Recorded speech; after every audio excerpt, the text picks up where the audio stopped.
Bangladesh cricket কি যাচ্ছে বড় এক ভূমিকম্পের দিকে। বোর্ডের ভেতরে একের পর এক পদত্যাগ, নেতৃত্বের উপর আস্থাহীনতা, আর এখন সামনে আসছে আরও বড় প্রশ্ন, বিসিবি কি ভেঙে দেওয়া হতে পারে? তদন্ত রিপোর্ট জমা পড়েছে, আলোচনায় অ্যাডহক কমিটি আর আইসিসির সম্ভাব্য ভূমিকা নিয়ে তৈরি হয়েছে জল্পনা। কিন্তু আসলে কি হতে পারে সামনে? বোর্ড কি নতুন করে সাজানো হবে নাকি বর্তমান নেতৃত্বই টিকে থাকবে? এই সংকট শুধু প্রশাসনের নয়, এটা বাংলাদেশ ক্রিকেটের ভবিষ্যতের প্রশ্ন।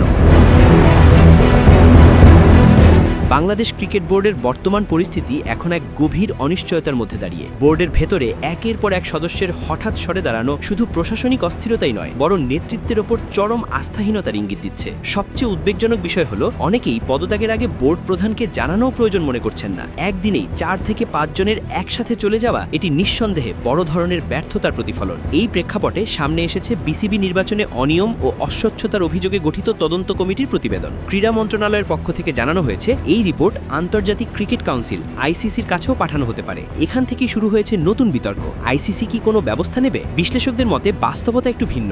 আইসিসি সরাসরি কোনো দেশের বোর্ড ভেঙে দেওয়ার সিদ্ধান্ত নেয় না। তাদের প্রধান কাজ হলো ক্রিকেট পরিচালনার নীতিমালা বজায় রাখা এবং সদস্য দেশগুলোর ওপর নজর রাখা। তাই বিসিবির ক্ষেত্রে মূল সিদ্ধান্ত নেওয়ার ক্ষমতা থাকবে বাংলাদেশ সরকারের হাতেই। যদি তদন্ত প্রতিবেদনে প্রমাণিত হয় যে নির্বাচনে গুরুতর অনিয়ম হয়েছে, তাহলে সরকার বোর্ড পুনর্গঠনের পথে হাঁটতে পারে। সেই ক্ষেত্রে সবচেয়ে সম্ভাব্য পদক্ষেপ হলো বর্তমান বোর্ড ভেঙে একটি অ্যাডহক কমিটি গঠন করা। শোনা যাচ্ছে প্রায় 11 সদস্যের একটি অস্থায়ী কমিটি দায়িত্ব নিতে পারে, যারা 4 থেকে 6 মাসের মধ্যে পরিস্থিতি স্থিতিশীল করে নতুন নির্বাচন আয়োজন করবে। এখানে একটি গুরুত্বপূর্ণ বিষয় হলো আইসিসির সম্ভাব্য প্রতিক্রিয়া। অতীতে দেখা গেছে সরকার হস্তক্ষেপ করলেও সবসময় আইসিসি কঠোর ব্যবস্থা নেয়নি। যদি পরিবর্তনগুলো ক্রিকেটের স্বার্থে এবং স্বচ্ছতার লক্ষ্যে করা হয়, তাহলে বড় ধরনের নিষেধাজ্ঞার সম্ভাবনা তুলনামূলক কম থাকে। তবে বর্তমান বোর্ড নেতৃত্বের পক্ষ থেকে একটি ভয় দেখানো হচ্ছে যে বোর্ড ভেঙে দিলে আইসিসির শাস্তি আসতে পারে। কিন্তু বিশ্লেষকরা বলছেন এই যুক্তি খুব একটা শক্তিশালী নয়। অতীতের অভিজ্ঞতা বলছে সঠিক প্রক্রিয়া অনুসরণ করলে বড় ধরনের ঝুঁকি থাকে না। সবশেষে প্রশ্নটা দাঁড়ায়, বাংলাদেশ ক্রিকেট কি নতুন শুরুর দিকে যাচ্ছে? যদি অ্যাডহক কমিটি গঠিত হয়, তাহলে সেটি হতে পারে একটি রিসেট বাটন। কিন্তু সেই সুযোগ কাজে লাগাতে না পারলে সংকট